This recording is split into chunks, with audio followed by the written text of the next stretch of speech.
Chickens Don't Fly is a puzzle game that is easy to play, but hard to master.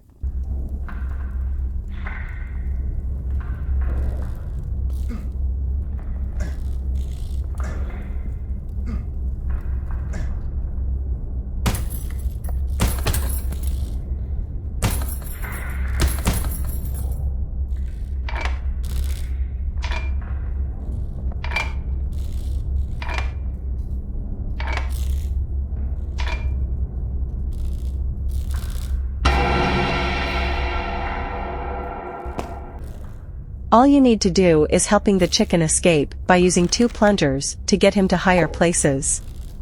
Sounds simple, right? What you need to master is when to throw the plungers, how long they are thrown, and when to release. And make sure you don't miss a platform, because if you do, the chicken will fall, sometimes even to the bottom. Don't worry, this chicken is tough, so the fall does not cost him anything, but it will cost you your precious time.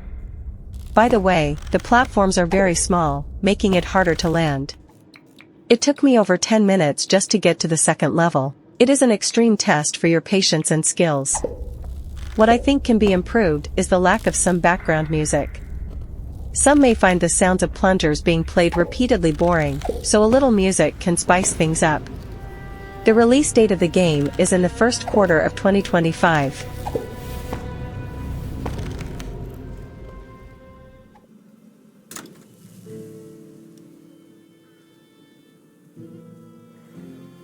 A lightweight Diablo.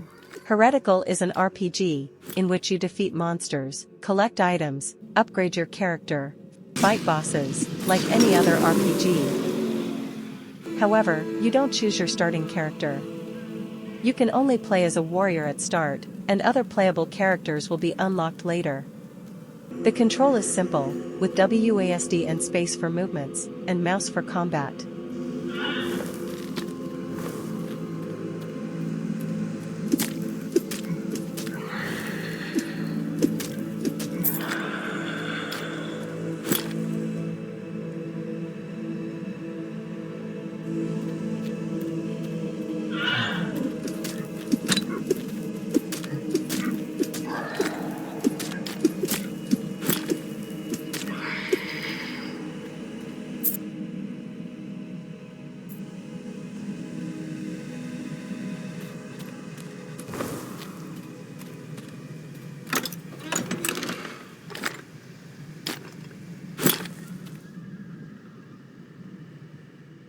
There is a system called prophecies, which lists tasks that when completed will grant your character a significant bonus, like another skill slot.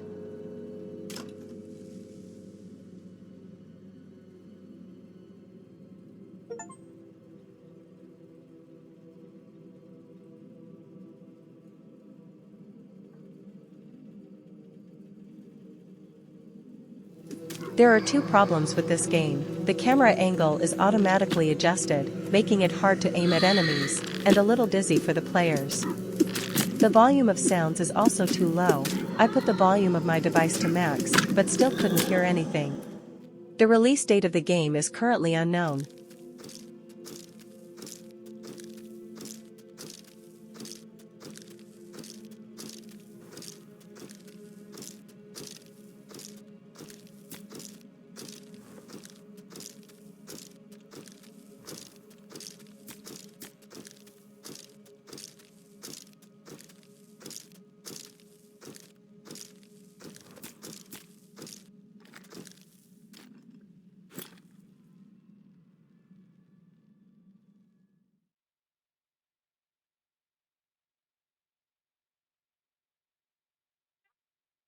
Last week, we had a tower defense game that was a feast to the eyes.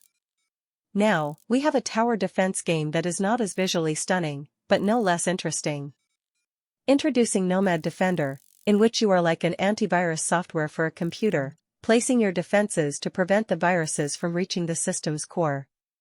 You have a deck of cards at the start of the level, consisting of many types of turrets. 2 redraws are available at start, so if there is any turret you don't like, remember to redraw.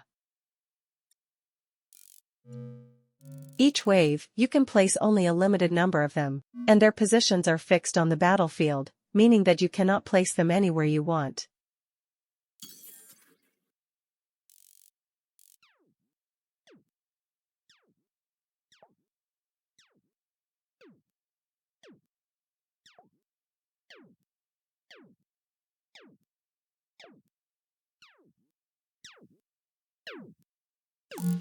After finishing a level, there are many paths for you to choose to advance to the end of the map. This game requires you to think strategically, not only while defending, but also in choosing your path. Along the path are battle nodes, which are the main battlefields, and upgrade nodes, which have 4 types: base, body, projectile, and new card. Base usually affects the turret's range, and adds a bonus, such as randomly playing a card without any cost when the turret having that base is deployed.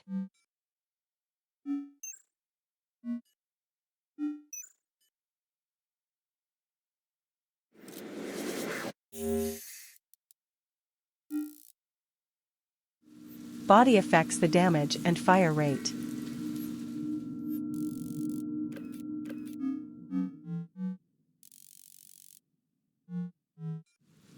Projectile, as its name suggests, deals with those shot by turrets, usually adding extra effects to them, such as stunning enemies for a short time.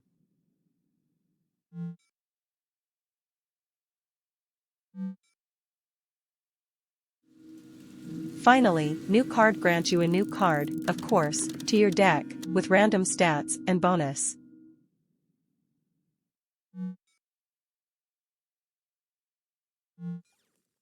This game also has a problem with volume of sounds being too low, and there are not many sounds to enjoy. With so many adjustments that can be made to your turrets, strategic gameplay in and out of battles, no wonder why I spent over half an hour to finish the demo. Make sure to give it a try by adding the game to your wishlist. The current release date is unknown.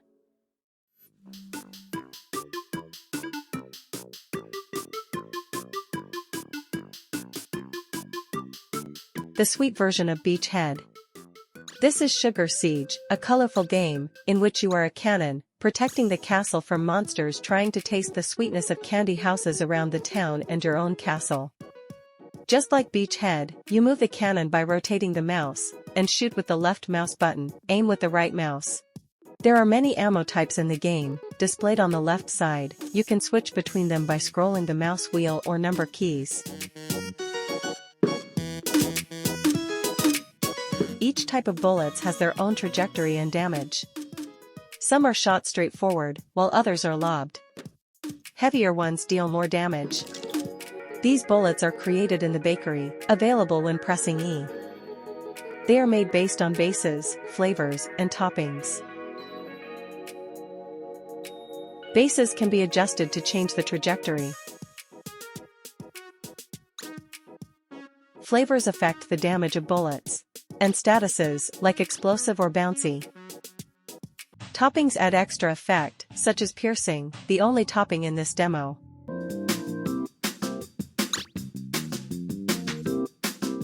After finishing adding all of them to your ammo, click the green lever to add it to your arsenal. Make sure to choose your ammo wisely and quickly, because while you are busy creating them, a new wave will be approaching, indicated by the timer at the top. After a few levels, there will be a boss, but it does not pose a serious threat in the demo, because it only moves around, and your ammo is abundant. Although the game looks interesting, I fear it may get boring pretty quickly. Because of these 2 reasons, there are only 2 types of monsters, normal ones, and the boss. It's easy to deal with them.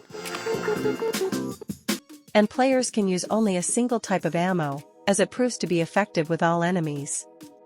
Hopefully, when the game is officially released, the developers will add more enemy types, such as flying monsters. And they can make changes to ammo types, so the players have to use more to deal with specific enemies. There is room for a co-op mode, in which 4 players control 4 cannons all around the castle. Beautiful graphics, nostalgic gameplay, Sugar Siege is worth being in any gamer's wishlist. The game's release date is unknown, but is said to be soon.